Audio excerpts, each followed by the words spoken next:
गोरखपुर नाम का एक गांव हुआ करता था। उस गांव में ज्यादा लोग नहीं रहते थे। उस गांव में एक गर्भवती विधवा औरत रहती थी। उस औरत का नाम कमला था। कमला अपने घर में अकेली रहती थी। उसके पति की सारी जायदाद उसके नाम हो गई थी, पर सभी गांव वाले उस औरत को मनहूस औरत समझा करते थे और सभी उससे नफरत किया करते थे। एक बार कमला राशन की दुकान पर खाने का सामान खरीदने जाती है। भैया जी, जरा 1 किलो दाल चावल देना। अरे हाय हाय हाय हाय हाय! अरे मनहूस औरत, मेरी दुकान में अपशुगन करवाने आ गई क्या? हैं? चल जा यहाँ से। मैं कुछ नहीं देने वाला हूँ तुझे। भाग भाग यहाँ से, चल जा, निकल। भैया जी, ऐसा मत कहिए। मैं गर्भवती हूँ, मुझे खाने की बहुत जरूरत है। मुझे खाना दे दीजिए। दुकानदार कमला को वहां से धक्के मारकर भगा देता है। तभी कमला रोते रोते उस गांव के किन्नरों के इलाके में आ जाती है। गांव वाले किन्नरों को उसी इलाके में रखा करते थे, क्योंकि वो लोग किन्नरों को पसंद नहीं करते थे और उनके इलाके में रहने से मना करते थे। तो किन्नरों ने उसी गांव में अपना एक इलाका बना लिया था।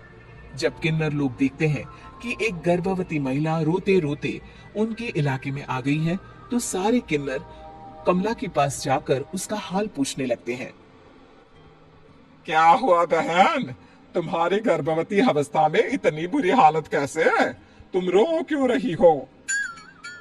तुम डरो मत, हम तुम्हें कोई नुकसान नहीं पहुंचाएंगे।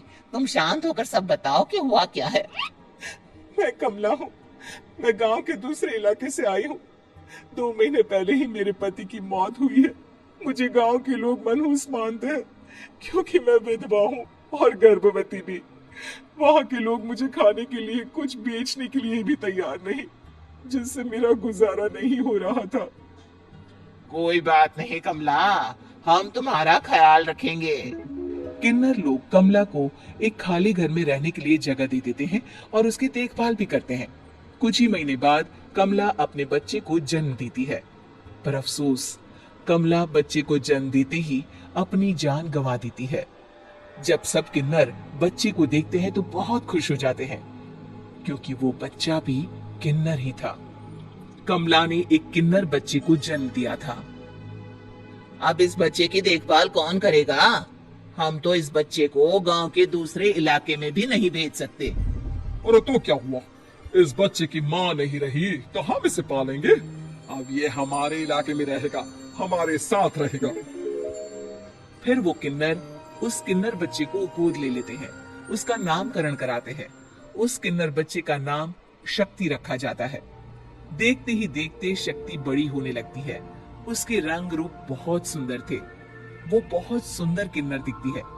एक दिन शक्ति एक किन्नर से पूछती है, माँ जी सुनिए ना, ये गांव के दूसरे इलाके में भी तो लोग रहते हैं, तो हम वहां क्यों नहीं जाते? हम उनसे अलग क्यों रहते हैं? शक्ति, क्योंकि वो लोग हमारे जैसे नहीं, वो लोग हमें पसंद नहीं करते, इसीलिए हम उनसे अलग रहते हैं। क्यों? वो हमें क्यों पसंद नहीं करते? मुझे एक बार उस इलाके में जाना है। मैं एक बार वहां जाकर घूम कर आऊं। शक्ति, खबरदार, जो तू उस इलाके में कभी भी गई तो अपनी जान नहीं गंवाना चाहती तो उस इलाके में कभी कदम भी नहीं रखेगी, समझी? इतना कहकर वो किन्नर वहां से चली जाती है। शक्ति उस किन्नर की बात सुनकर बहुत रोती है। माँ जी, ऐसा कैसे कह सकती है? उन्होंने इतनी सी बात के लिए मुझे इतना डांटा। अब तो मैं उस इलाके में जरूर जाऊंगी। फिर एक दिन शक्ति गांव के दूसरे इलाके में चुपके से जाती है। ये लोग तो हमारे जैसे ही इंसान हैं, तो ये हमसे नफरत क्यों करते हैं? जब शक्ति उस इलाके में पहुंचती है तो गांव के सारे आदमी उसके रूप से मोहित हो जाते हैं। वो लोग ये अंदाजा नहीं लगा पाते कि वो किन्नर है।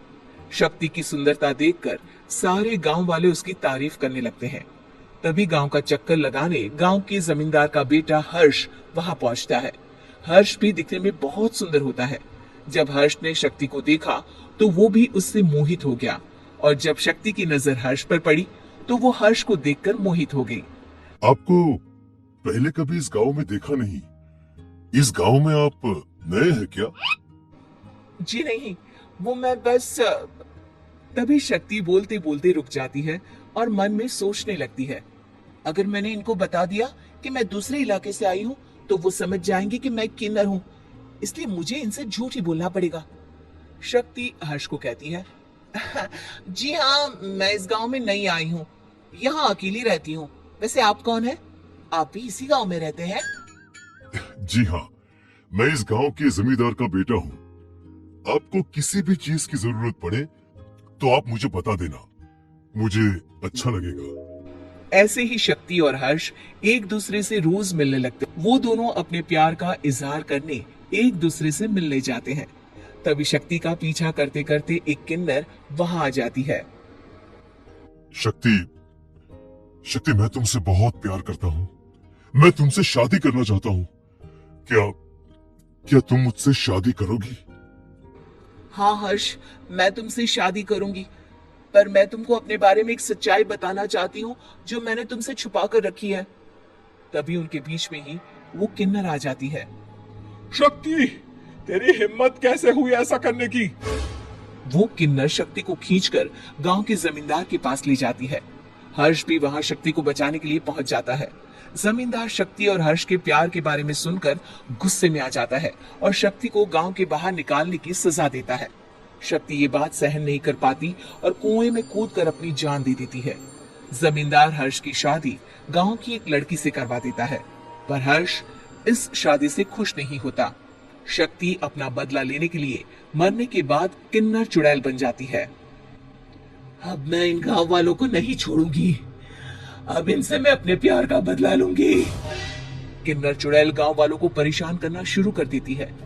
एक बार वो रात को गांव के खेतों में पहुंच जाती है और वहां आग लगा देती है।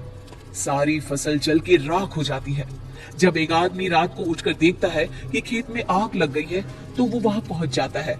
वो देखता है कि खेतों के बीचों बीच एक किन्नर चुड़ैल खड़ी है और वहां खड़ी होकर ताली बजा रही है। गांव वाला किन्नर चुड़ैल को देखकर बेहोश हो जाता है। जब सुबह उस आदमी को होश आता है तो वो सीधा जमींदार के पास जाता है। अरे जमींदार साहब, अरे वो किन्नर चुड़ैल ने मेरी सारी फसल जला दी। अब मैं क्या करूंगा? क्या होगा मेरा? जमींदार चुड़ैल किन्नर का नाम सुनते ही सब कुछ समझ जाता है। अब वो बहुत डर जाता है। उसी रात को जब जमींदार डर के मारे अपने कमरे में सो नहीं पाता, तभी वहां अचानक से किन्नर चुड़ैल आ जाती है। किन्नर चुड़ैल जोर जोर से जमींदार के आगे खड़ी होकर हंसने लगती है और ताली बजाने लगती है। जमींदार उस डरावनी किन्नर चुड़ैल को देखकर बहुत डर जाता है। तूने मेरे साथ बहुत बुरा किया, अब मैं तुझे जान से मार दूंगी। नहीं नहीं नहीं नहीं, नहीं। मुझे माफ कर दो, मुझे मत मारो।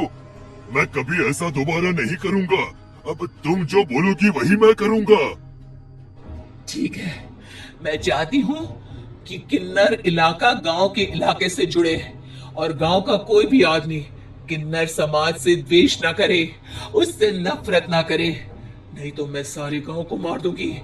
और तुम गांव में एक नया कानून बनाओ कि अगर किसी ने भी किन्नर समाज को हानि पहुंचाने की कोशिश भी करी या इनसे भेदभाव करने की भी कोशिश करी, तो उनको कड़ी से कड़ी सजा मिलेगी। हाँ हाँ हाँ हाँ, मैं ऐसा ही करूंगा।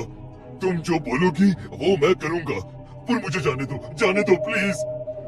तब वो किन्नर चुड़ैल वहां से चली जाती है। गांव का जमींदार किन्नर चुड़ैल का कहा मानते हुए दोनों इलाकों को एक कर देता है और नया कानून भी लागू कर देता है। तब से वहां किन्नर समाज और बाकी गांव वाले शांतिपूर्वक रहने लगते हैं।